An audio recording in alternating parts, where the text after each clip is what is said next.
Luz Gabás cerró el año en Graus, arropada por el cariño de sus lectores y acompañada por el periodista grausino Ángel Gallúbar, con quien habló sobre su novela Lejos de Luisiana, ganadora del Premio Planeta 2022.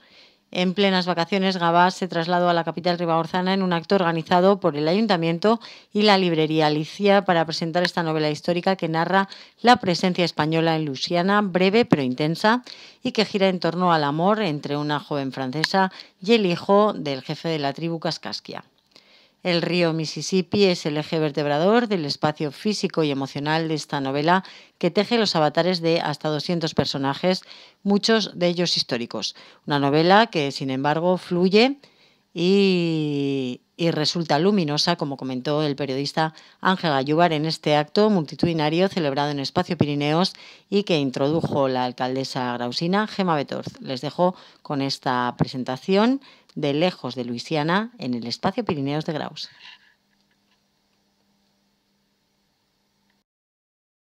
Que vamos a ser puntuales y no, que la puntualidad es la cortesía de las personas educadas. Y simplemente, en primer lugar, agradeceros a todos estar aquí. Y sobre todo agradecer a Luz ese detalle que tiene siempre con todos los ribagorzanos, con todas aquellas personas que somos sus convecinos, que somos sus amigos y que, bueno, sentimos sus triunfos literarios como algo propio. Y no está mal el sentirnos orgullosos de un convecino nuestro, de la forma en que hace evidente que comarcas como la nuestra pues tienen su huella. Luego hablamos un poco más por extenso, pero la alcaldesa grausina quiere, en representación de todos nosotros, darle la bienvenida y agradecer a Luz pues esta deferencia que tiene, además en estas fechas tan señaladas como son las navideñas. Gracias, Ángel. Bueno, muy buenas tardes a todos.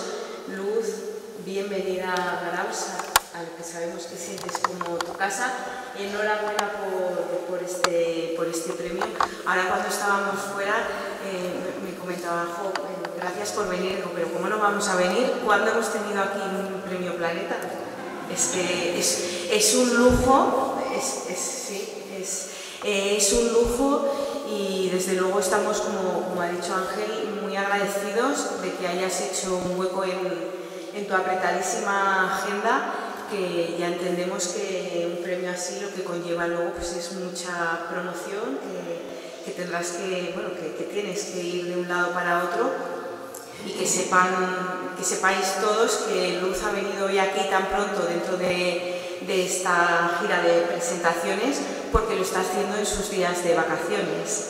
A ella le han dado unos días de vacaciones y está aprovechando a tener esta deferencia, como decía ella, pues con toda la gente que le ha seguido desde el principio, que le ha apoyado desde el principio, con la gente de su casa, con sus amigos, para venir a presentarlo pronto, y para eso pues ha tenido que hacer el esfuerzo de venir en sus escasos días de descanso que los necesitaba. Así que, bueno, estamos muy, muy agradecidos.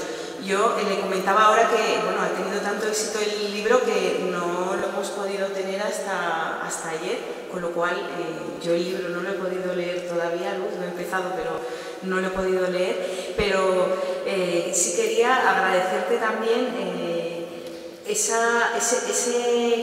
traernos una parte de la historia de España, de nuestro país, que desconocíamos algunos. Yo le he preguntado a Ángel, obviamente Ángel lo sabe todo, pero yo no sabía que la zona de Luisiana había sido colonia española. Antes de entrar aquí, Ángel ya me ha dado una masterclass, no solo de esto, sino que se ha alargado hacia detrás y hacia adelante, que seguro que luego en el debate que tengan entre ellos surgen cuestiones interesantes.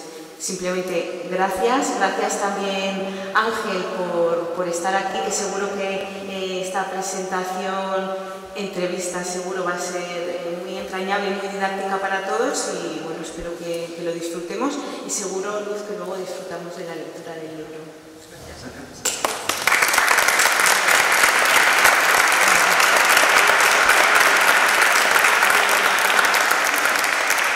Pues como dice la alcaldesa, es un libro que aborda un asunto demasiado desconocido, y es la presencia de España en el actual Estados Unidos. Una presencia bastante más amplia de lo que nos creemos, bastante más dilatada en el tiempo de lo que pensamos. Este libro se centra en la segunda presencia española en la Luisiana y una anterior, en la época de Álvarez de Pineda, de Núñez Cabeza de Vaca, de Hernando de Soto, en la Florida y la Luisiana, la búsqueda de la fuente de la eterna juventud. Bueno, una serie de pasajes rocambolescos y muy aventureros que, con una industria cinematográfica potente como la estadounidense, hubieran sido objeto de cientos de miles de películas. Y además que nos hubieran servido para conocer una historia ahora mismo puesta en solfa, interesada y desgraciadamente. Por eso libros como este libro en concreto, yo creo que no es baladí, es imprescindible, porque nos trae el recuerdo de lo que hemos sido, el recuerdo de lo que hemos hecho, el recuerdo de lo que nuestros convecinos, de nuestros antepasados han protagonizado. Por eso yo tenía especial interés cuando me enteré que Luz estaba escribiendo sobre la Luisiana. Le haré el gusto.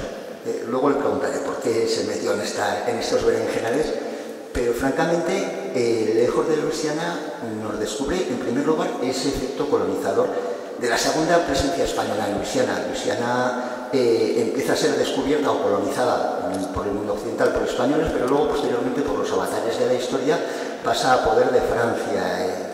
Estaba tomando datos antes. En 1670, pasa a poder de Francia, entran los franceses desde el norte del Mississippi, hay una serie de luchas en Europa que conllevan también movimientos de fronteras en América, y los franceses están allí, están como colonizadores de la Luisiana y de toda la cuenca del Mississippi hasta la firma del Tratado de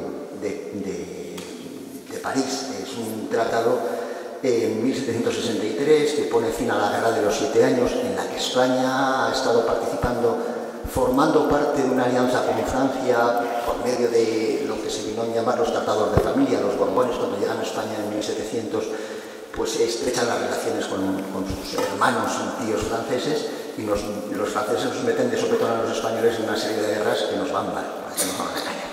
Pero bueno, fruto de esas guerras y de los avatares de esas guerras es una devolución por parte de Francia hacia España de la Luisiana.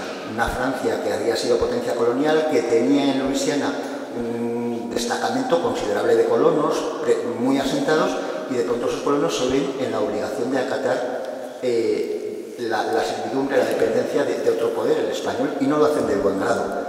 Todo eso aparece en este libro, es telón de fondo de lo que nos cuenta este Lejos de Luisiana. Una novela que solo por este avatar histórico merece la pena.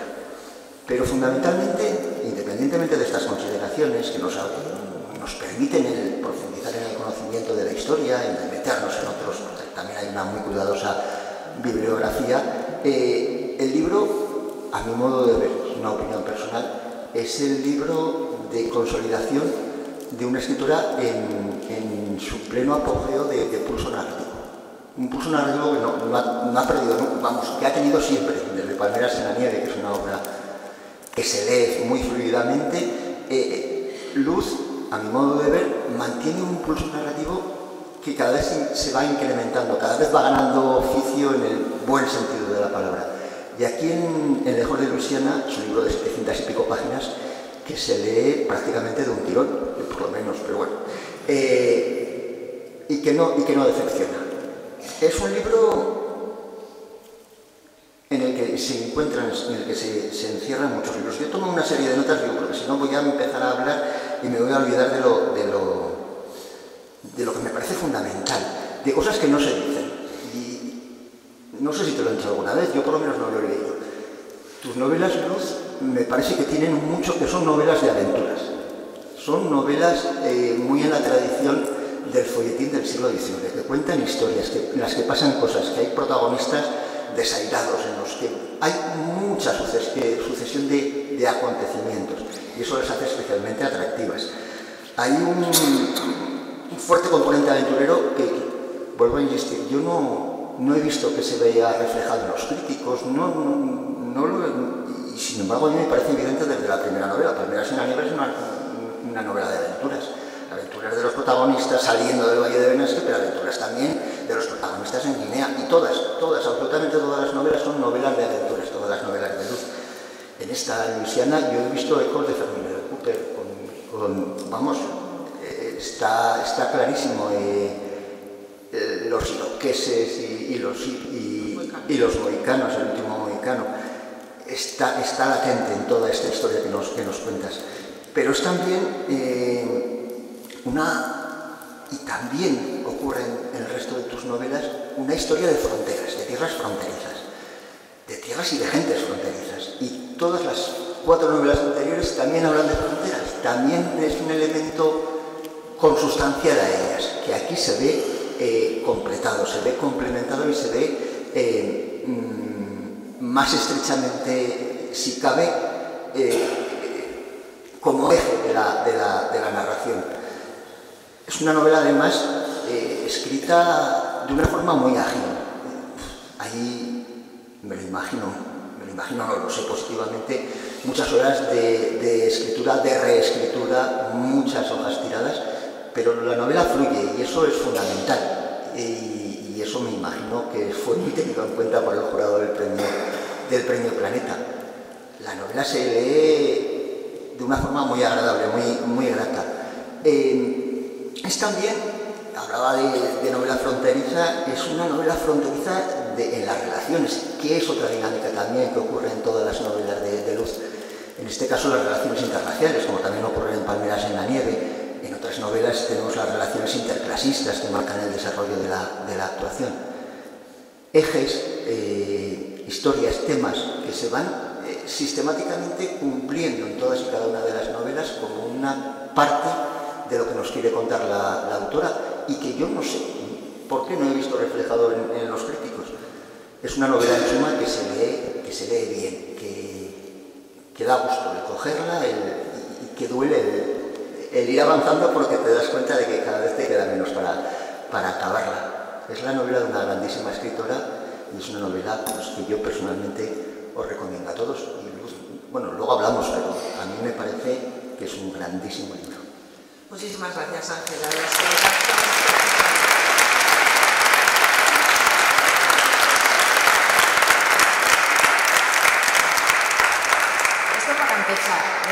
Nos ponemos serios al principio y luego nos desorientamos.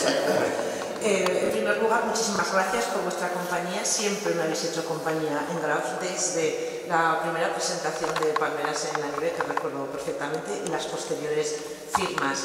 Claro, llevamos juntos 10 años en este viaje literario en 2022. Gracias a Gemma, alcaldesa, en representación de los vecinos y las vecinas de Graus, por tu compañía hoy, víspera de fin de año. Como has explicado muy bien, tenía especial interés yo en venir a Graus de alguna manera para cerrar este fin de año habiendo cumplido, como has dicho, con mi gente cercana. Y así es, objetivo cumplido y yo feliz. Y bueno, bajar de Benasque cuando no nieva y con la carretera abierta es un paseo. La nevada del 11 la del 12 fue. La del 12 esa me cogió por esos puertos y me costó 6 horas y media llegar de Benasque a Monzón. 6 horas y media. Pero de hoy ha sido un paseito. Yo sabía que iba a ser puntual, iba a llegar puntual. Bueno, Ángel, es que eres incondicional, entonces siempre me haces comentarios positivos, pero eres un gran lector y sabes mucho. En un momento nos has resumido 2 siglos de historia, y es verdad, hubo unos pioneros que aparecieron por ahí, los que llamaban los adelantados, ¿no? Estos que enviaba el rey a los adelantados para, oye, ir por ahí a encontrar nuevas tierras para España. Y sí, Hernando de Soto sí que subió por el Mississippi. Hablamos desde el delta, Golfo de México, delta del Mississippi hacia arriba, pero no pasaron de muy lejos, digamos que hasta la mitad más o menos. De hecho, él falleció allí, habrás leído también, porque lo sabe todo, lo estoy poniendo a prueba, que murió, y entonces para que no pensaran que el gran padre blanco para que los nativos americanos no pensaran que el gran padre blanco ya no estaba, lo enterraron en el Mississippi, es decir, lo echaron al río, y ahí, por ahí, sus restos por ahí andan, ¿no? Derrándose. Pero estamos hablando del siglo XVI, 1500 algo. La novela empieza en 1763, es decir, hay 200 años en los que, como ha adelantado Ángel, bueno, ya no llegaron más españoles, en realidad fueron los franceses quienes desde el norte bajaron por el Mississippi y tomaron posesión del territorio a ambos lados. Entonces llega, para que os ubiquéis, el último mohicano. Os sonará más o menos la película, Guerra de los 7 años entre franceses e ingleses por el control del corazón de Norteamérica, sobre todo de las tierras del Mississippi. Claro, España ayuda a Francia. Las tribus nativas toman partido por unos o por otros. En la novela que ya, pues los iroqueses están con los ingleses y los mohicanos o los hidalgos están con los franceses, por poner un ejemplo. Bien, entonces Francia pierde la guerra y entonces Inglaterra se queda con el lado este del Mississippi, Francia se queda solo con el lado oeste, pero en agradecimiento a España por su ayuda en la guerra que ha perdido, le cede a España el territorio al oeste del Mississippi. Entonces, a mí esto me interesó mucho porque yo conocía, y este es el origen de la novela, conocía el titular de la Luisiana, igual que se hablaba de la Guinea, siempre con ese artículo delante, pero no había indagado más. Yo estudié Code en Estados Unidos y eso, conocía los titulares y algo más. Hace unos 4 o 5 años me encargaron un relato sobre el papel de la ayuda de España en la independencia de los Estados Unidos, que fue esencial para que se lograse la independencia de las 13 colonias del este respecto de Inglaterra. Y ahí pues conocí la figura de Bernardo de Gálvez, que fue tan importante, el tema era libre, yo podía escribir lo que quisiera. Y bueno, yo escribí desde el punto de vista de una mujer, la mujer de Bernardo de Gálvez, y la vida en Nueva Orleans. Entonces, entre mi experiencia en Estados Unidos, el relato que había tenido que escribir, y la sorpresa de que nadie conocía, excepto los historiadores o apasionados de la historia, en profundidad el tema de que Luisiana fue española, dije, bueno, es que este es un contexto sobre el que quiero saber más. Entonces, nos hemos quedado en que Francia le pasa a España en la Luisiana, al oeste del Mississippi, y empiezan a llegar los españoles. Y es aquí cuando empieza la novela. La novela empieza en el momento en que Luisiana deja de ser francesa y pasa a ser española, con el rechazo de los franceses que no quieren que sean españoles quienes les gobiernen, y con el rechazo de las tribus nativoamericanas que han apoyado a los franceses porque ahora no quieren apoyar a los españoles. Entonces, en mis anteriores novelas, como ha adelantado también Ángel, siempre me gustan no solo los temas de frontera, que también, porque este es un territorio fronterizo, pero también momentos conflictivos, porque es donde surgen, bueno, pues, donde surge la acción, el drama, la toma de postura. Yo escribía la traumática transición de ser francesa a ser española, y bueno, pues me acordaba de cosas actuales, que esto es lo bueno de la novela histórica, que estás estudiando sobre el pasado, pero de repente estás pensando en el presente. Llega el primer gobernador y lo echan los franceses, pero llega el segundo con 2000 soldados y se acabó el problema, o sea, como se ha hecho así a lo largo de la historia. Pero esto es el telón de fondo, o sea, la novela es una novela histórica, pero como ha dicho Ángel, es una novela de aventuras. Yo quizás no era consciente, porque para mí las aventuras asocian siempre a Julio Verne, etc.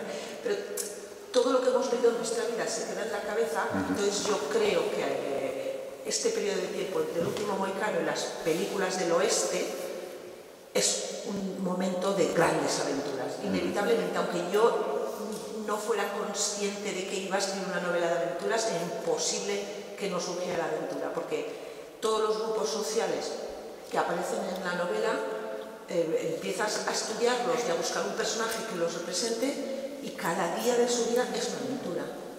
Todos los días. O sea, empieza la novela con la despedida de un comerciante que se va de Nueva Orleans al país de Illinois. Este comerciante está inspirado en un personaje real francés de Bedús, que empieza como militar, trabaja en el Pirineo, del Pirineo dinero lo mandan a Luisiana. Y en Luisiana además se hace comerciante. Y entonces dice, bueno, pues vamos a ver si podemos negociar con los indios de la Alta Luisiana. Y dices tú, de los Pirineos acaba negociando y fundando la ciudad de San Luis de Missouri. Yo descubro estas cosas cuando leo y realmente es que ya la cabeza se pone en marcha y se monta una novela. Entonces, esto básicamente es el origen de Lejos de Luisiana. Este es el contexto. Hay 4 partes.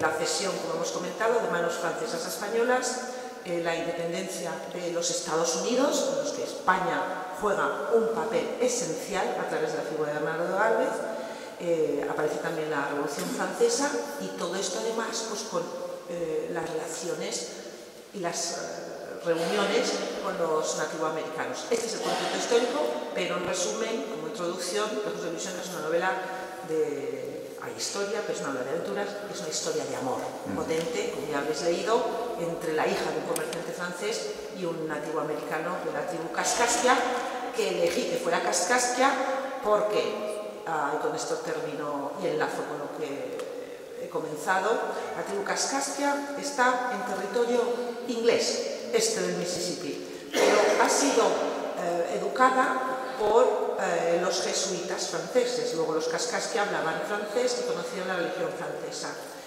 Por lo tanto, en territorio inglés, con alma francesa, y luego tienen que aceptar que vengan los españoles. O sea, era un ejemplo de tribu enfrentada a una cuestión de identidad tremenda. Yo quería que el personaje de Iscate, que es el nativo americano protagonista de la novela, tuviese esa cuestión de identidad de quién soy en esta mezcla en este espacio geográfico ocupado por personas tan diferentes. Pues se consigue y además, bueno, me imagino que también la sonoridad del nombre de la tribu tiene mucho que ver. Kaskaskia, sí.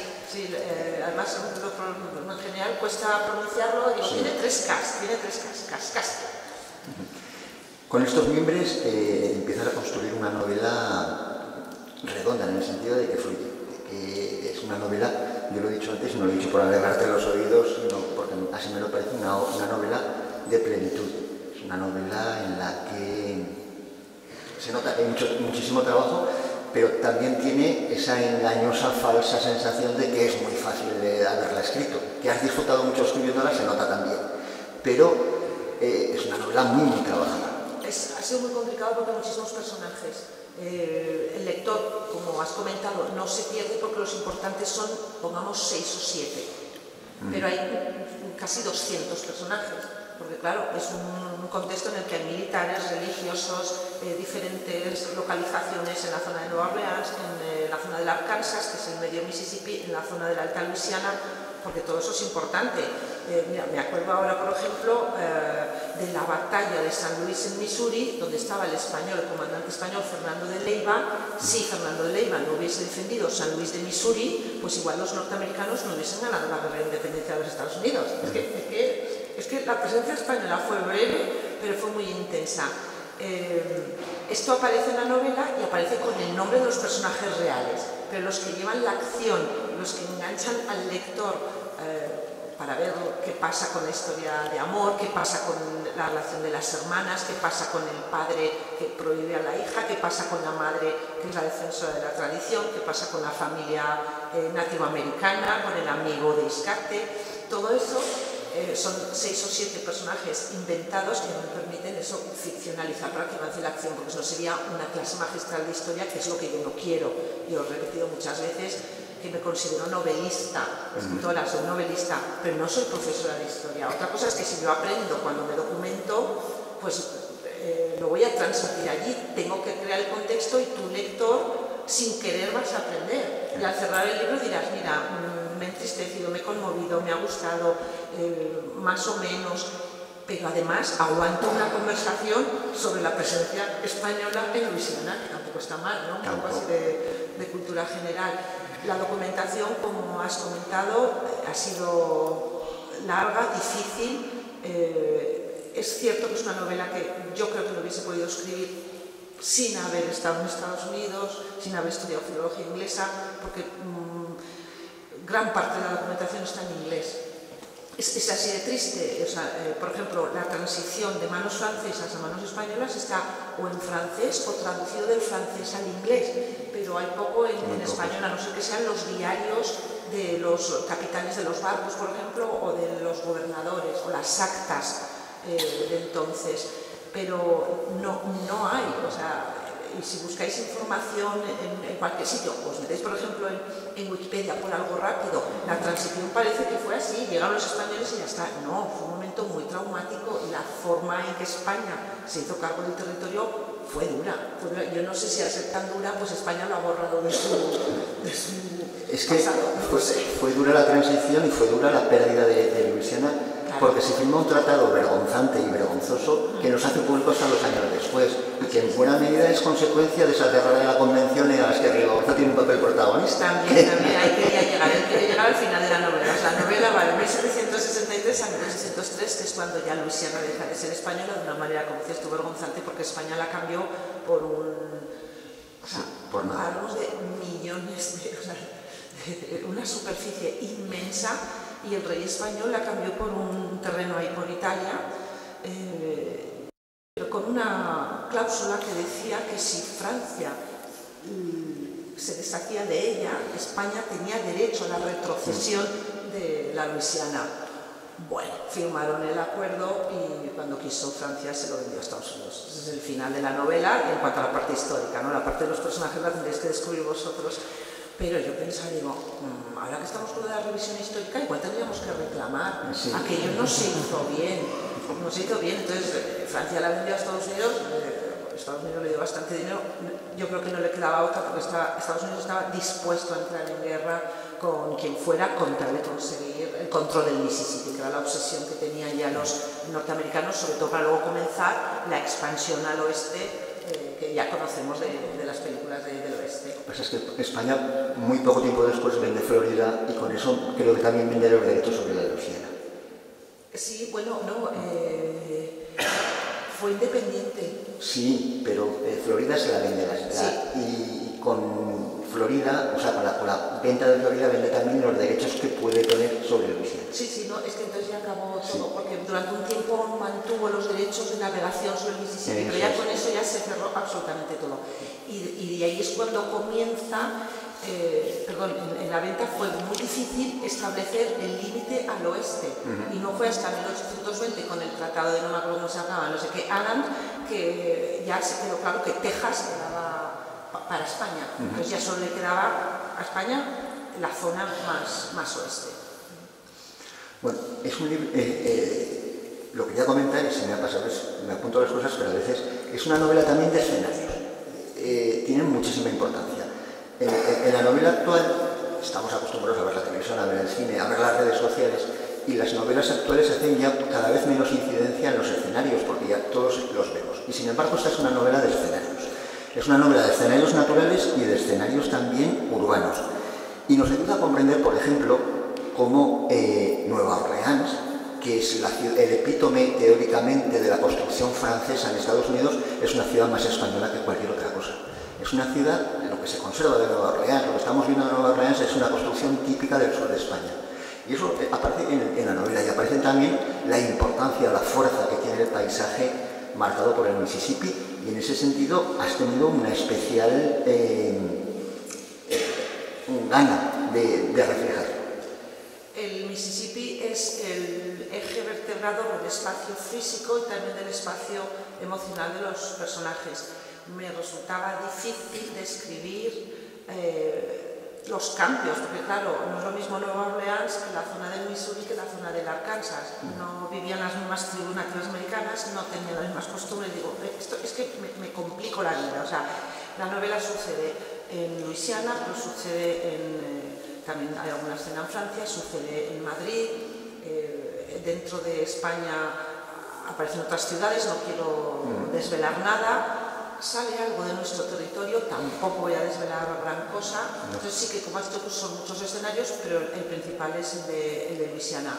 Leía textos de viajeros de la época, pues para ver esa diferencia entre las tres partes de la baja, media, alta Luisiana, en las temporadas del año, si hacía calor o frío, si había huracanes, la arquitectura que acabas de decir, que acabas de contar, es curioso porque la gente asocia la Luisiana al paso francés, pero es que en 1788 en Nueva Orleans hubo un incendio devastador y como las construcciones eran de madera, pues sí, en estilo francés, pero de madera, arrasó prácticamente con 3/4 partes de la ciudad.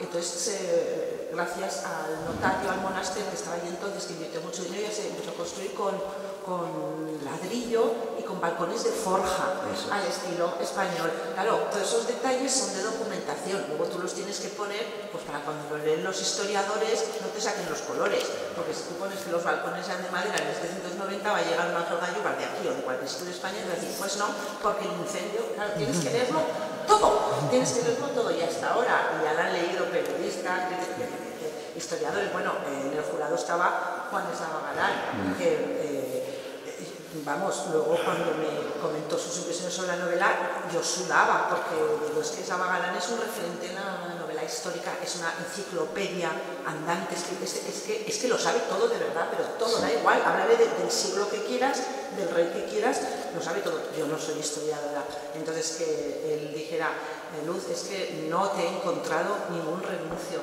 Digo, bueno, pues tranquilos ya, de ahora ya puede ser publicada la novela, pero eso es la documentación. La documentación es empezar a leer todo lo que puedes, a tomar notas por carpetas, comida, naturaleza, indumentaria, los personajes de diferentes grupos sociales, y la única licencia que me permito, y esto ya lo saben mis lectores, es que intento que el trato entre los personajes sea cercano, o sea, hay un dilema cuando escribimos novelas ambientadas en otra época. Por ejemplo, El regreso a tu piel, que es del siglo XVI, sí que tenía que mantener el Vos. Pero yo entiendo que produce un distanciamiento. A mí por lo menos me pasa. Me cuesta mucho meterme en novelas históricas que son exactamente fieles a la forma de hablar del siglo. Entonces yo eso ya es mi sello, yo mantengo una cercanía. Si habla un padre con su hija, no tengo ningún problema en que se tuteen. Ya sé que en otras novelas españolas no se mantiene el usted. Bueno, entonces en esta novela lo que decidí fue, de acuerdo, se trata de usted, pero le llama papá. Estas cosas yo creo que permiten al lector que meterse dentro, y están permitidas, porque es novela, no es una lección de historia. Bueno, esto es un ejemplo de las cosas que pasan por la cabeza del escritor cuando escribe. Hay documentos muy interesantes que los incorporé en la novela. Un ejemplo, yo tenía una imagen equivocada de las reuniones entre los gobernadores españoles y los latinoamericanos. Pensaba que se veían como en las películas, ahí en la nada. Bueno, se juntaban en los fuertes, pero también pedían cita los jefes para hablar con los gobernadores, y se plantaban en la casa del gobernador en la ciudad de Nueva Orleans, acampaban en las afueras y esperaban a que les diesen cita y los recibiera. Y eran muy ceremoniosos y se sentaban en una sala y hablaban y pedían, igual que se hace ahora con los alcaldes, lo mismo, pero en versión nativoamericana, ¿no? Entonces descubrir, leer las actas en las que se dirige el jefe de la tribu tal al gobernador y cómo le responde, me parece fascinante. Yo lo disfruté, dije, esto por ejemplo, hay párrafos que los tengo que incorporar en la novela, aunque los pongo en boca del protagonista, y luego lo explico en la nota de la autora, que fueron pronunciadas por el jefe de la tribu tal en presencia del gobernador tal, ¿no? Aprender, pues, todo un universo de personas, pues de muchas nacionalidades y también personas cercanas, ¿no? Cuando digo el francés ¿no? de los Pirineos a la Luisiana, tenía la sensación de que el mundo, bueno, pues era sí, de tamaño tan grande como ahora, no, pero que es que se movían, iban de aquí para allá. En vez de 3 días les costaba 3 meses, pero iban, venían, las noticias llegaban más tarde, pero había noticias, había rumores, había miedos, había incertidumbre. Es que la novela histórica, la verdad es que es fascinante por eso, porque, como decía antes, estás en un diálogo continuo con tu presente, comparándote. Las epidemias de cólera, las epidemias de viruela, que hacían los habitantes de Nueva Orleans, otra carpeta, enfermedades, huracanes, barbaridades, cada 2 por 3, pero el caso de la epidemia, como comencé a escribir la novela, justo con la pandemia yo me había documentado, tenía todas las carpetas preparadas y justo cuando se encerraron en pandemia dije voy a tener aquí unos meses sin viaje, pues voy a empezar para no perder el hilo. Y recuerdo que pensar que me dio cierta perspectiva de lo que estábamos viviendo, porque decía, sí, o sea, todos tenemos miedo, pero no me falta comida, no me falta calefacción. Bueno, los primeros días todos estábamos nerviosos y habría suministros y tendríamos comida, ¿no? Pero pensaba en los colonos, por ejemplo, los que llegaron de Málaga o los que llegaron de las Islas Canarias, que crearon 5 asentamientos en la Luisiana, que llegaban sin nada. Es que aquello sí que era difícil. Digo, yo sí que pasaban miserias que en cuanto surgía una epidemia, que eran los porteros, sobre todo de cólera, morían muchísimos y seguían adelante y vuelta a empezar y el río se desbordaba, terminaba con el asentamiento, arrasaba con el asentamiento y volvían a construir las casas un poquito más lejos para que la siguiente inundación no destruyese sus casas. Entonces yo pensaba, eso sí que era miseria, y me reafirmaba en esa frase, ¿no?, de que cualquier tiempo pasado siempre fue peor. Creo que no vamos a destripar nada, pero hablabas de los canarios que van a Luisiana, todavía sus descendientes se siguen llamando isleños. Sí que es verdad, sí. Lo que pasa es que solo te sé decir que sí. Sí. O sea, sé más de entonces que de ahora, pero sí que he leído que sería algunos guisos y comida todavía permanece. Sí, esto es muy desconocido incluso, bueno, en Málaga algo se sabe, porque claro, en Málaga es muy conocida la figura de Bernardo de Gálvez, que fue gobernador de Luisiana durante mucho tiempo y luego fue virrey de Nueva España. Bernardo de Gálvez y su tío José, que fue ministro de Indias, y el hermano del tío José, que fue jurista, y el hermano del tío José, que fue el padre de Bernardo, que trabajaba en inspección de aduanas en Canarias, precisamente por eso tantos canarios fueron allí, nacieron en un pueblecito muy pequeño, pero muy pequeño es la nada, llamado Macharabiaya, en la provincia de Málaga. Y recuerdo que yo me fui a ver, quise conocerlo, me intriga cómo de un pueblo tan pequeño han salido 4 personas. Hombre, pero tú lo tienes en casa de Anciles, fíjate la gente que hay. Claro, pero eso me gusta tanto en Anciles como en Benasque como en Gras. A mí me encantan estos libros de historia que se publican en todas las localidades, ¿no? Siempre hay un historiador local que publica un libro con las personalidades. Es fascinante y sobre todo en el siglo XVIII, claro, salieron muchos militares y esos militares recorrieron el mundo. Es que estoy segura que de Graus también, los sabes todos, pues eso, de toda la comarca. Pero en este caso quise ir a Macharabiaya porque tenía una relación directa con Luisiana. Y la verdad es que impresiona cómo de ese pueblecito salió un virrey de Nueva España. O sea, es algo muy importante. Lo que pasa es que murió muy joven, etcétera. Esto porque ha salido de Macharabiaya, se me por eso, por la presencia de Gálvez y de los canarios. Sí, los canarios, exacto. Entonces, como el padre de Bernardo de Gálvez trabajaba en Canarias, pues como pasó luego con Palmeras en la Nieve, oye, mandamos gente aquí que tenemos que repoblar, colonizar y sobre todo poblar. Y entonces por eso fueron de Málaga y de Canarias. Y de hecho, los que habéis estado en Málaga, sabéis que la catedral... ¿Habéis estado en Málaga? Sí. La catedral, ¿qué le pasa a la catedral? Está inconclusa. Que está inconclusa, solo tiene una torre. Y entonces ahí dicen que es porque ese dinero se gastó en que marchó todo para la independencia de los Estados Unidos. Eso no lo sabía. Ah, ¿no sabías? Algo que no sabía.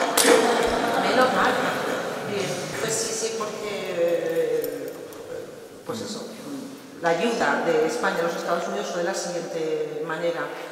Desde Bilbao con Diego de Gardoqui, que era familiar del entonces gobernador en Luisiana, que era Luis de Unzaga, anterior a Bernardo de Gálvez, pues llegaban barcos con dinero, munición, mantas, medicamentos. Entonces llegaban a Nueva Orleans y luego iban Mississippi arriba con el irlandés Oliver Pollock, que sonará una película que también sale allí, y así les llevaban todas estas cosas a los rebeldes norteamericanos. Entonces fue importante y José de Gálvez también tenía especial interés, el ministro de Indias, en que se ayudase de manera encubierta. y lo hacían de manera encubierta porque España no podía decir que ayudaba a la independencia de los Estados Unidos cuando tenía Latinoamérica allí con todos los países que se le podían también levantar en armas para pedir la independencia. Entonces toda la telaraña política de la época es fascinante y quiero resaltar, ya que estamos en Aragón, la figura y el papel del conde de Aranda, que todos conocéis por la calle de Zaragoza, pero poco más. O sea, es una pena porque es un personaje fascinante, pero sabemos muy poco de él. Y el conde de Aranda era embajador de España en París y es el que movía los hilos para con Diego de Gardocki y los gobernadores de Luisiana y Nueva Orleans, pues pudiese llegar la ayuda a Estados Unidos. Oye, hablando del libro, parece que tienes un calendario en la cabeza. Cada libro, por lo menos por lo que yo conozco, te cuesta unos 3 años de ejecución. Me imagino que dos años casi te va en documentación, porque la documentación es exhaustiva en todos y cada uno de ellos. En este caso concreto, lo que comentamos, te pilla la redacción después ya del periodo de documentación en plena pandemia. ¿Te condiciona algo la pandemia? Me costó mucho empezar a coger el ritmo, pero yo creo que eso nos pasó a muchos. Es que teníamos miedo. Esto es así, y quizás nos ha olvidado, pero reconozcamos aquí todos juntos, teníamos mucho miedo. Entonces la sensación que te queda es, pues ¿para qué? ¿Para qué me voy a esforzar? ¿Para qué voy a escribir una novela si nos vamos a morir todos? Si el mundo va a desaparecer, ¿no? O sea, entonces me costó mucho coger el ritmo. De hecho, bueno, el principio de la novela está reescrito muchas veces, que esto lo hago siempre. Yo me siento, escribo todo lo que tengo que escribir, aún había más páginas y luego empiezo, pero es para que no se me olviden cosas. Tengo que ubicar a todos los personajes en sus diferentes sitios y las líneas temporales, las acciones, las batallas, quién se encuentra con quién sabe qué. Bueno, todo eso tienes que tenerlo ya de alguna manera en la cabeza antes de sentarte a escribir. Y cuando está ese primer manuscrito, que no sirve para nada, ya lo digo por si hay algún escritor en la sala, un manuscrito nunca sirve para nada. O sea, sirve para desmontarlo entero y volverlo a montar, pero por lo menos ya no se te olvidan pues, descripciones físicas de los personajes. Entonces cuando ves y dices, este principio, ¿y por qué no pongo que en vez de empezar con el viaje arriba a Mississippi haya una escena anterior donde está el joven Iscate en su reto de transición a la madurez en el bosque, porque así le da un aire más de la naturaleza nativoamericana, el rollo indio? Bueno, pues eso por ejemplo lo añadí después, lo vas viendo, es como un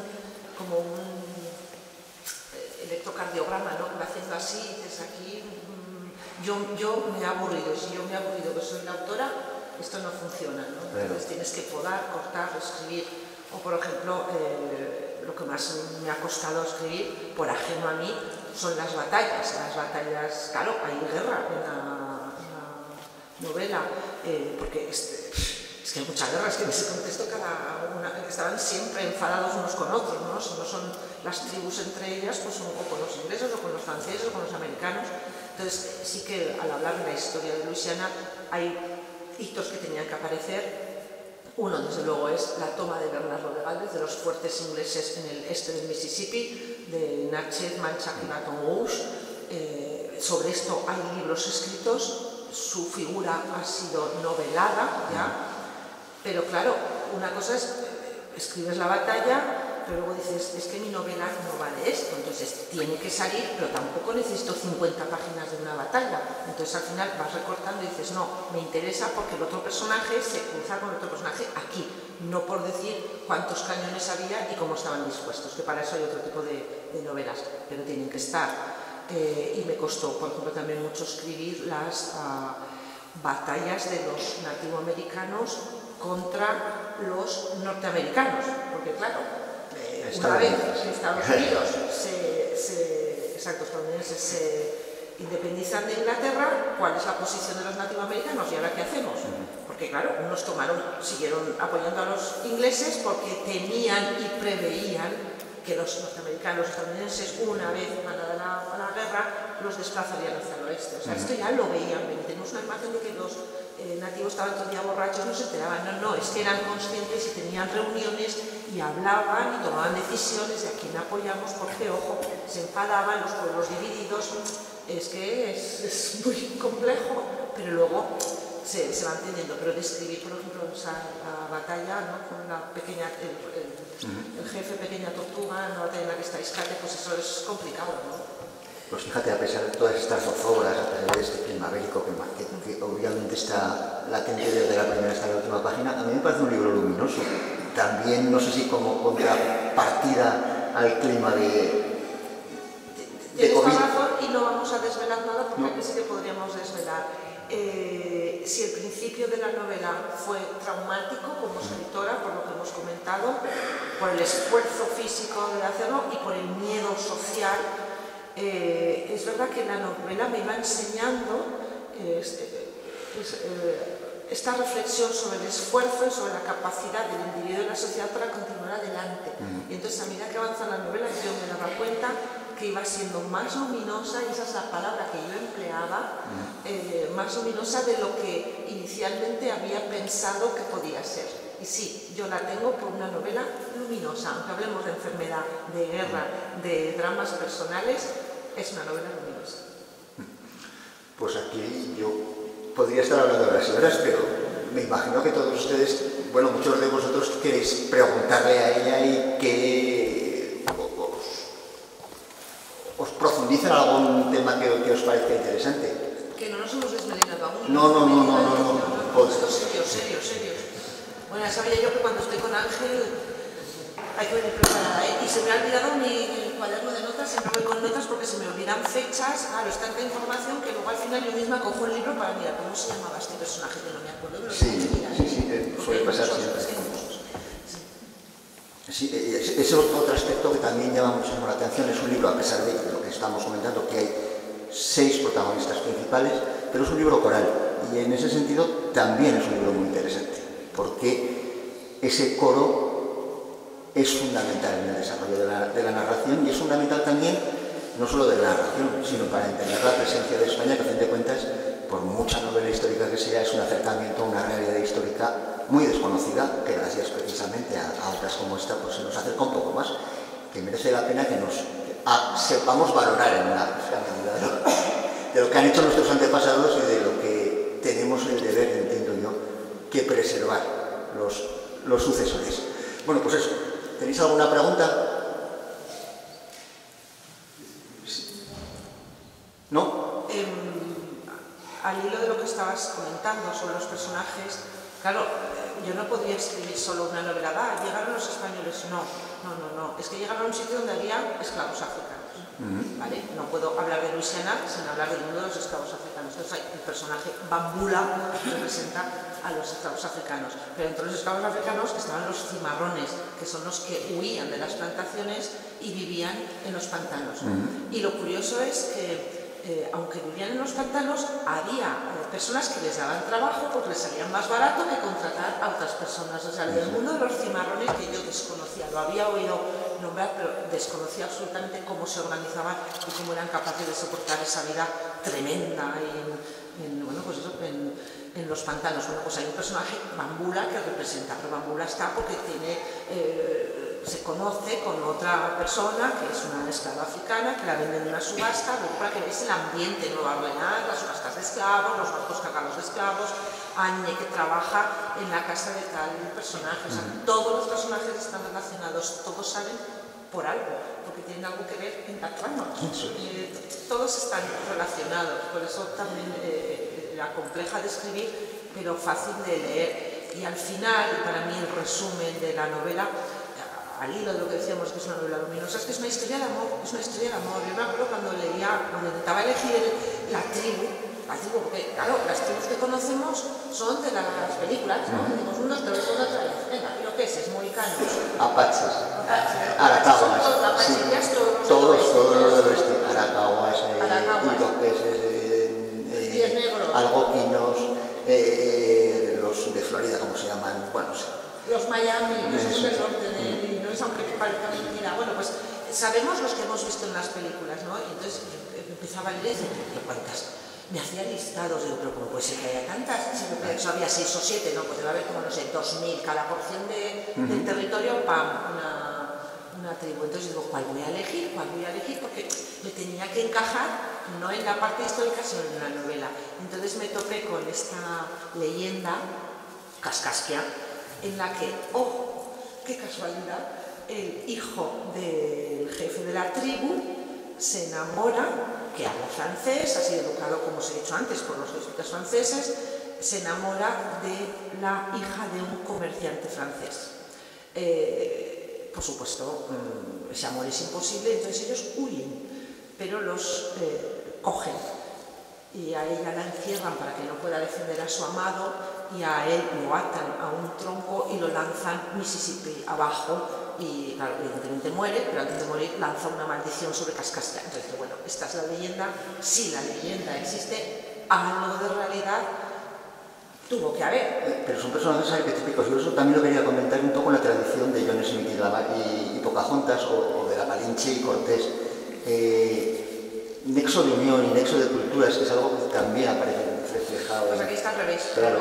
Los casos comentados, ella la nativa, y yo quería que fuese al revés, pero sobre todo también por esta leyenda y por el perfil que quería que tuviese ella, Susette, que es la protagonista de la novela, que es la hija del comerciante, que es una mujer, bueno, que ve cómo el mundo en el que ha nacido se va transformando mucho, y cómo encaja ella en el mundo, ¿no? Se me ha ido otra vez, se me va de vacaciones, se me va. No, estábamos comentando esos personajes arquetípicos y el porqué de la elección que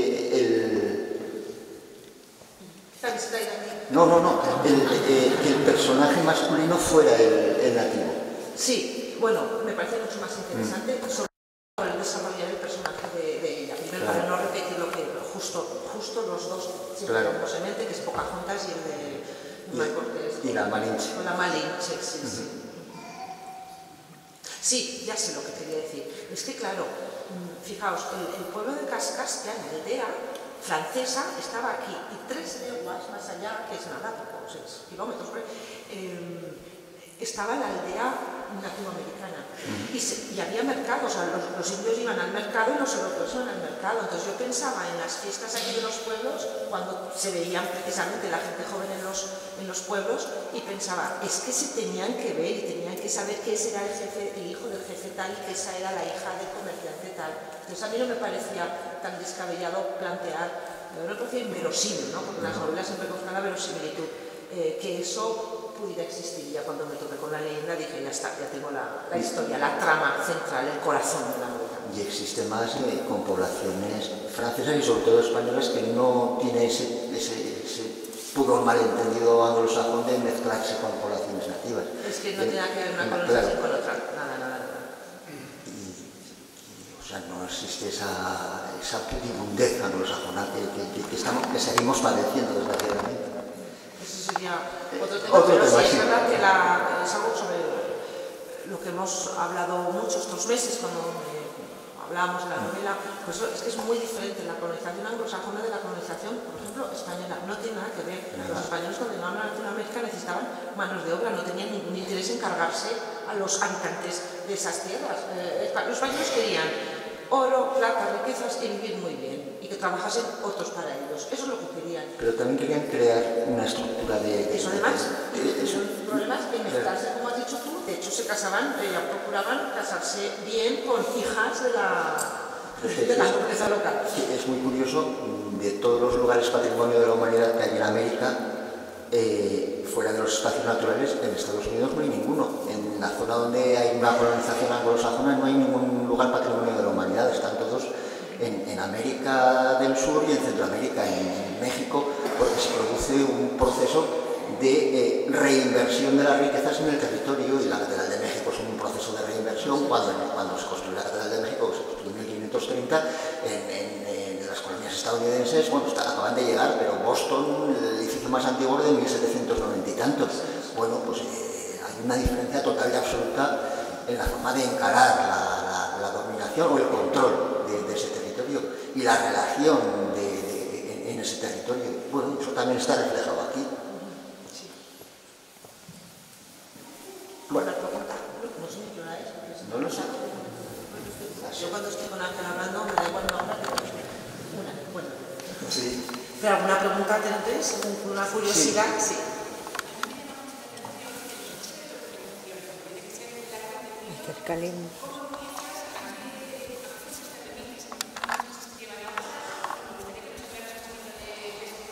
Sí, en las 5 novelas, en la trilogía hay menos documentación porque era más reflexiva, pero lo que hago siempre es de lo general lo específico. O sea, yo quiero escribir sobre Luisiana, pero tengo que saber cómo está el mundo entonces, para ubicarme. Porque si empiezas directamente a leer sobre Luisiana, en esa época, pues ya te explican que es la guerra, que tal, que es la guerra, de cual, pero o sea, tienes que entender bien el contexto, pero de lo macro a lo micro. Y eso se trata de buscar, bueno, pues los buenos tratados de historia o libros de historia que hay, y si uno no tiene idea, pues va a una librería especializada y dices, quiero el mejor libro de ensayo o de historia del siglo XVIII, empiezas por ahí. Es empezar. Entonces vas leyendo como cuando estás en la universidad y vas buscando todo aquello que te interesa, pues el mismo tema, Luisiana española, vas leyendo y tomando notas. Y luego ya, lo último es pintar y colorear. Es decir, aquello que he dicho de la comida, la ropa, eso para mí lo puedes dejar para el final, o te gusta escribir o tal, porque que lleve un vestido u otro, a mí lo que me interesa es primero toda la acción y todo el contexto. Y luego pues ya iba vestida así, o comía tal, o bebía tal. Pero en cuanto al contexto histórico, una vez que empiezas a leer sobre un tema, llega un momento en que se repiten las cosas.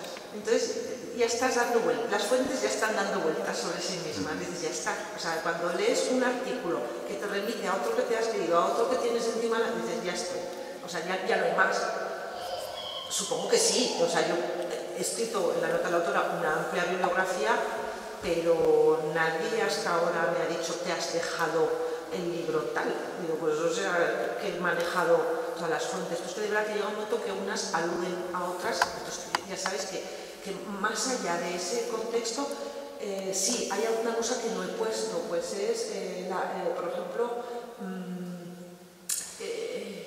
en el norte de Luisiana, donde quedaron esclavos africanos, tuvieron relaciones con indias y de ahí surge toda una genealogía de descendientes de indios africanos. Se me iba la novela, digo, lo siento, pero este grupo social que en ese momento de la novela es tan incipiente, ya no va a aparecer. Entonces, una cosa es la documentación, otra cosa es que tú vas eligiendo, porque no es una lección de historia sobre todo ese contexto. O sea, no perdamos de vista que esto a veces le pasa a la novela histórica, que hay demasiada historia y poca novela. Yo lo que quiero es hacer una novela en un contexto histórico muy complejo, que yo tengo que leer mucho para informaros a vosotros, pero vosotros como lectores no os puede entorpecer la lectura, porque entonces os vais al manual de historia y no me tenéis que leer a mí, es diferente. Pero vamos, leer hasta que se empieza a repetir, tú dices, vale, pues ya tengo claro. Hay cosas, y esto lo pongo también en la nota de la autora, que he tenido que tomar yo la decisión, porque me he encontrado con diferentes fuentes, o sea, importantes, históricas, con bailes de fechas. Y digo, o sea, si este es un señor sesudo investigador, me pone esto, y ahora resulta que en este otro documento aparece. Entonces yo he tomado mis decisiones que encajaban con el viaje físico y emocional de los personajes. Y en algún caso, si he hecho algún cambio, pues, por ejemplo, la sublevación de los esclavos en las plantaciones de Luisiana ya hacia finales del siglo, sucedió realmente en 1795, pero yo ahí sí que, sinceramente, como escritora dije, no me pueden suceder en 1795 porque este personaje no me ha llegado todavía de Europa, ha podido llegar.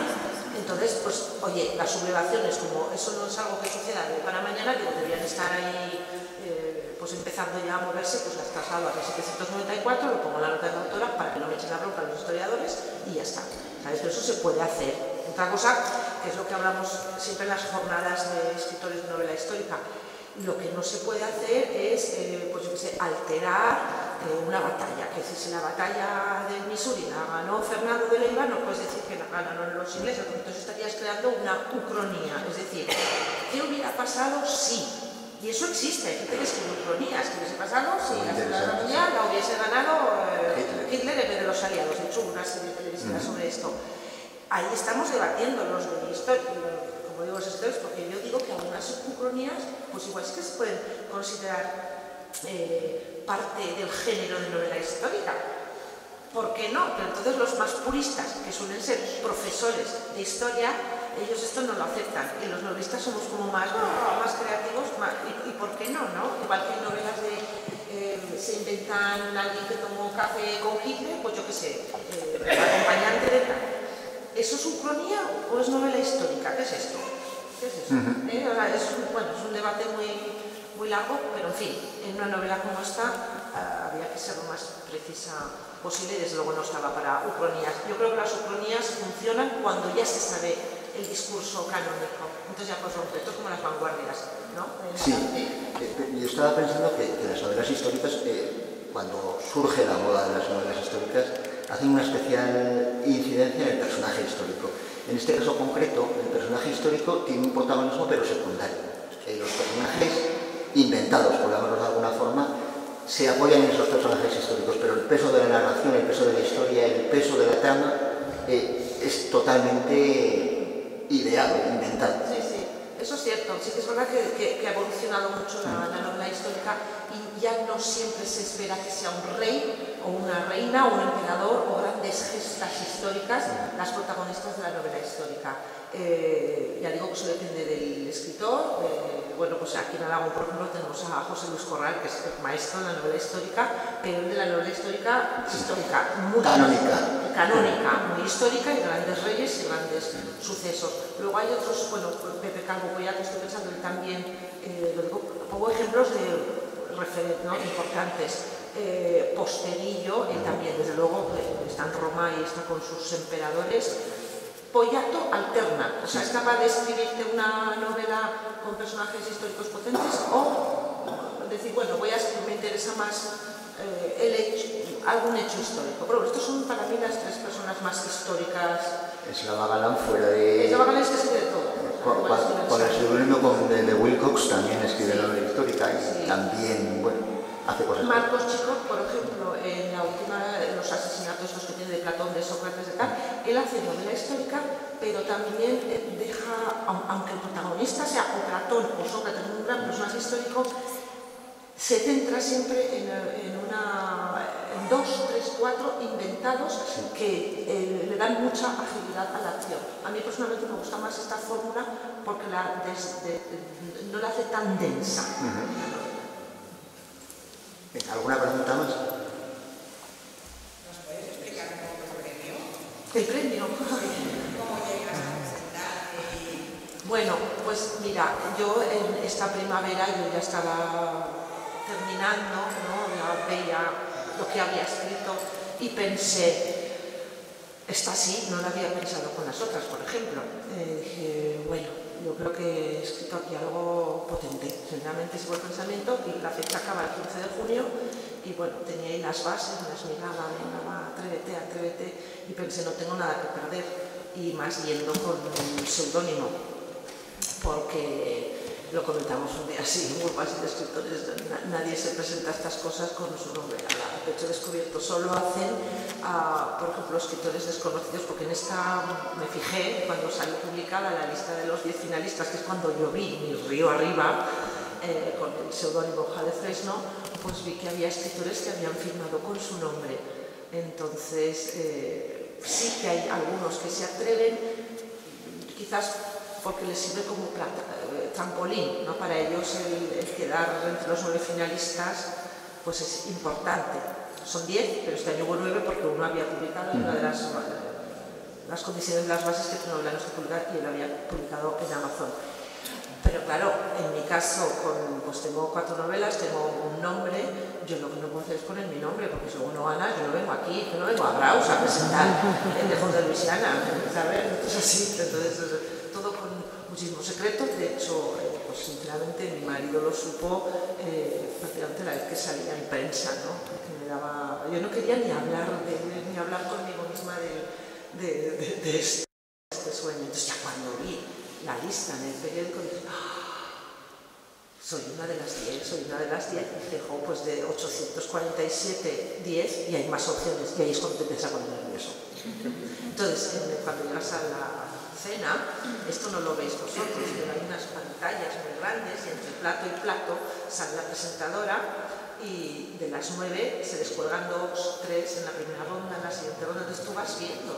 Yo iba viendo, yo cuando abrieron el sobre, bueno, estaba una así inquieta como diciendo, a ver si han equivocado, a ver si hay otro río arriba, estaba un poco desconfiada, digo yo, hasta que no oiga, lejos de Luisiana, Luz Gabás, no me lo creo, pero yo lo he ido viendo durante la cena que va subiendo. Y esto vosotros desde casa no lo veis porque cuando enganchan las 11:30 de la noche, los streams y todo eso ya es, creo que son las 2 últimas, no lo sé porque eso no lo he visto, ¿no? Y eso entonces al final quedan 2, yo arriba y no sé cómo llamó Cristina la suya, el amante de mi mujer, algo así. Me parece que era. Y yo dije, bueno, uno de los 2 premios, uno de los 2 me llevo. Claro, en el fondo estoy diciendo, hombre, pues ya que he llegado aquí. He llegado aquí, digo, pues la mía es grande, a ver qué trae de la piel. Entonces ya, como dicen, primero el segundo, entonces ya dije, ya está. Y yo decía, pues dentro, ganar el premio, ganar el premio. Es muy bonito, pasan muchos nervios, pero es un subidón de alegría, porque es un sueño cumplido. O sea, no te lo presentas y dices, pues bueno, a ver qué pasa. Así fue la noche. Oye, y una vez que te han otorgado el premio, la campaña de presentación es agotadora. Si es agotadora anteriormente las que has realizado, esta tiene que ser tremenda. ¿Cómo sí, lo preparas esto? No te da tiempo a prepararlo. O sea, y luego vas viendo que está todo como muy pensado, ¿no? Porque si te vas a casa una semana, que fijaos, yo me acuerdo que salí de Barcelona, estaba con mi marido, porque yo suelo ir todos los años a la gala del Premio Planeta, entonces me suele acompañar mi marido y estaba tan sobrepasada, aturdida, que a la vuelta dijimos, necesito un poco de paz y nos fuimos, en vez de subir por la ruta normal, nos fuimos por la otra carretera hasta Sopeira, nos fuimos al monasterio de Alahón, porque era como necesitamos un sitio donde no nos encontremos a nadie. Silencio, paz, y además está el monasterio y al lado está el cementerio. O sea, es como decir, no pierdas la perspectiva.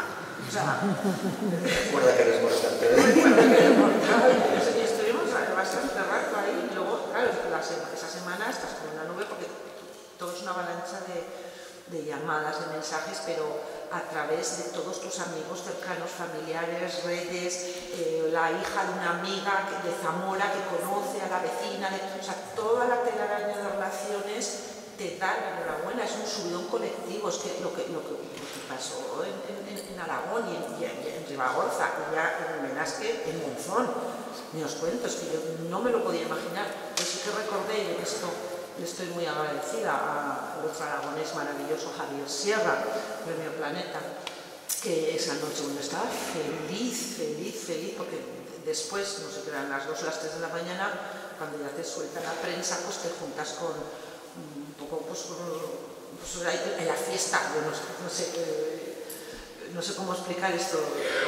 Yo normalmente soy muy fiestera y otros años cerraba, era de las últimas que me iba, ¿no? Pero no había sido nunca protagonista, y estaba Javier muy cariñoso, y sí que recuerdo sus palabras, que además las dijo delante de otro, diciendo, bueno, hasta Navidad prepárate, esto es duro, pero en fin, yo veía que estaba ahí vivo y saludable, yo también, y digo, bueno, entonces coincidían ambos, lo de ese Javier que era algo especial, único, que me dejase un poco llevar, disfrútalo, porque yo soy muy controladora, dice, no, disfrútalo, y luego ya poco a poco se va convirtiendo como en una promoción de una novela. Entonces han sido 2 meses, pues sí, porque además luego estuvo lo de México y bueno, pero muy ilusionada. Yo creo que esos casos, momentos en la vida que te lleva la ilusión, y luego el contacto con los lectores, claro, es que yo no podía saber ni imaginarme lo que supone el Premio Planeta. Es que hay mucha gente que se hace colección durante toda su vida, que esperan el Premio Planeta, que son fans del Premio Planeta. Es que allá donde íbamos para atender a los medios, Cristina finalista, Cristina Campos y yo, para atender a medios en las ciudades en las que recalábamos, es que el cariño que mostraban era superior a cualquier otra promoción de otra de mis novelas. Algunas veces con el primer planeta. Y esto yo no me lo podía ni imaginar, Entonces, bueno, más satisfecha todavía. Muy bonito, una experiencia única. Terminará, acabará el reinado, yo seguiré lo mío, escribiendo, haremos más presentaciones aquí, espero. Y eso es la vida, ¿no? Y ya está, y esto también te lo dicen otros, ¿no? Anteriores que luego se van normalizando, pero toda la vida serás el premio Planeta, pues en mi caso 2022. Y estaremos todos muy orgullosos. Sí, sí, sí. Por cierto, yo leyendo este libro decía, esta es una novela muy traducible. ¿Se va a traducir? De momento no tengo noticias sobre eso. Yo creo que es un poquito pronto, pero vamos, me imagino que sí. Bueno, yo es que la veo en el mercado anglosajón. Sí, estoy pensando quizás las editoriales que ya me tienen las otras, yo creo que sí, o ya está en marcha o deben estar hablando, sí.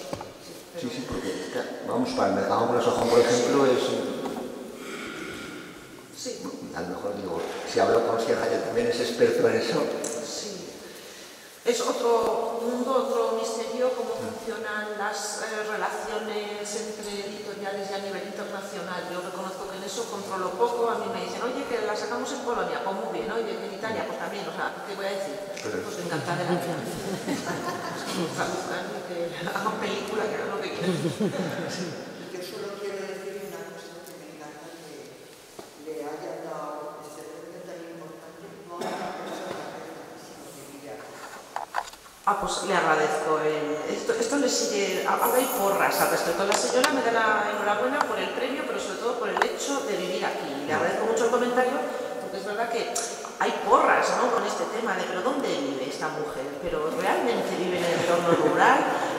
La pregunta es, ¿dónde vives? ¿En Zaragoza? ¿En Madrid? Pero qué pesadilla. Digo, yo vivo en mi casa. En mi casa. Es verdad que me cuesta 2 horitas más llegar al AVE, pero en fin, te acostumbras. No, porque normalmente cuando alguien tiene el éxito que tú has tenido, como escritor, todo eso se van a Madrid, se van a Barcelona, porque están más en el ambiente y todo eso, y tú sigues aquí. Pues yo creo que hay que empezar a cambiar este discurso, efectivamente, y las nuevas tecnologías permiten descentralizar y que no esté todo en Madrid. Claro, supone un esfuerzo en cuanto a viajes, pero yo lo razono y digo, venga, que si vives en Madrid, si vives en las afueras, igual te costaría 2 horas.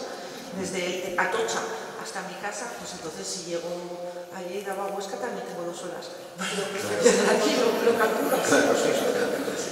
Que se puede conseguir también. Se puede. Y yo espero que cada vez más. Y en nuestra tierra tenemos, oye, pues restaurantes que ya deben estar cerca Michelin, por lo menos, ¿no? Tenemos campeones de deportes, ¿no?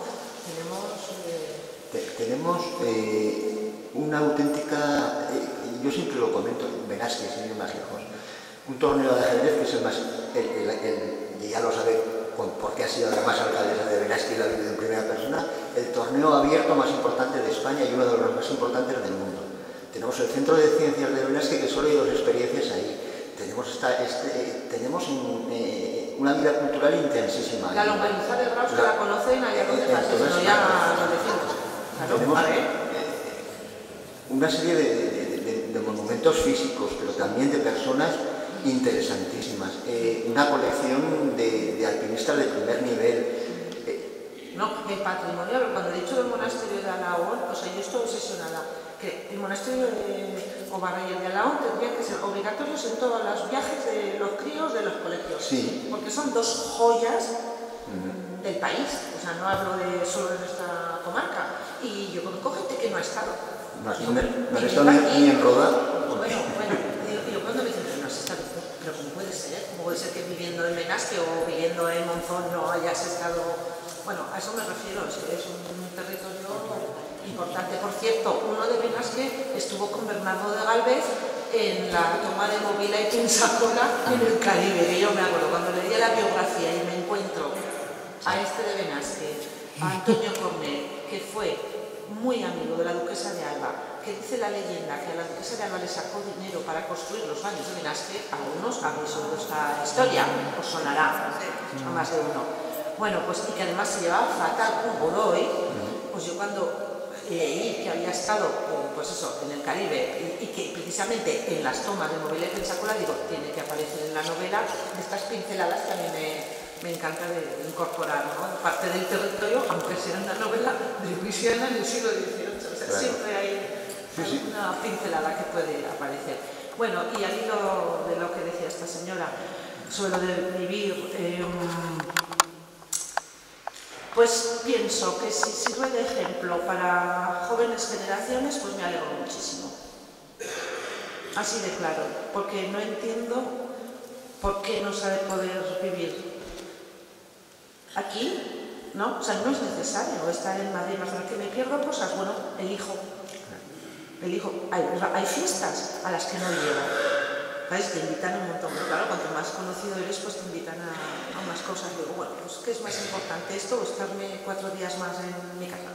Benasque, digo, pues estar en casa, ¿no? Y luego, esto es algo, como os he comentado, que acabará pasando, todo esto se tranquilizará y yo volveré a encerrarme, a escribir y a llevar mi vida en mi casa. En mi territorio, y también reconozco que siempre he sido una apasionada de la Ribagorza, que esto lo comenté ya cuando me dio un tastador en Graus, que yo decía, pero es que yo llegaba a Graus, pues cuando subíamos con papá de que estamos en casa, o sea, Graus era la puerta, el recibidor, ¿no? a la montaña. Entonces, pues que aquí se está muy bien. Está muy bien. Sí. Es muy bonito, es muy bonito, y se come bien y pues, todo bien. ¿Qué os voy a decir?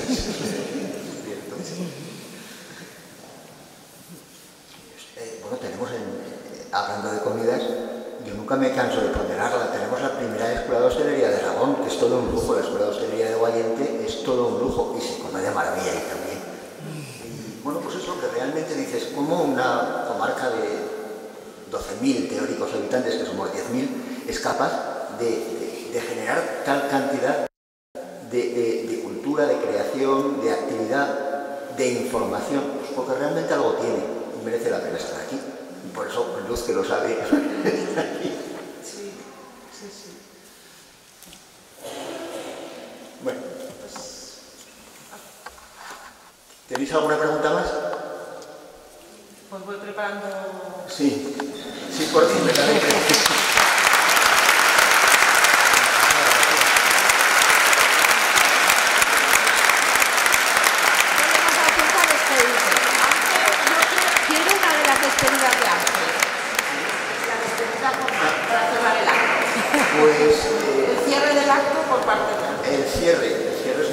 Simplemente agradeceros a vosotros ese cariño especial que tenéis hacia Luz, que tenemos hacia Luz, y estar aquí presentes y compartir esta jornada que también es un símbolo. Pues pasado mañana estamos ya en un año nuevo y será un año nuevo, yo espero que especial para todos.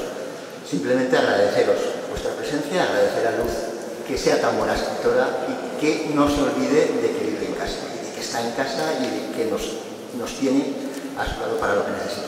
Llevamos todo el rato con este paquetito aquí, estoy intrigada. Ángel, abre, porque esto se supone que es uno para cada uno, ¿lo podemos abrir ya? Me hace mucha ilusión. Toda la charla mirándolo así, diciendo que ahora hay dentro. Pues lo que más nos gusta a alguien como Ángel y pues qué bonito. Mira, qué bonito.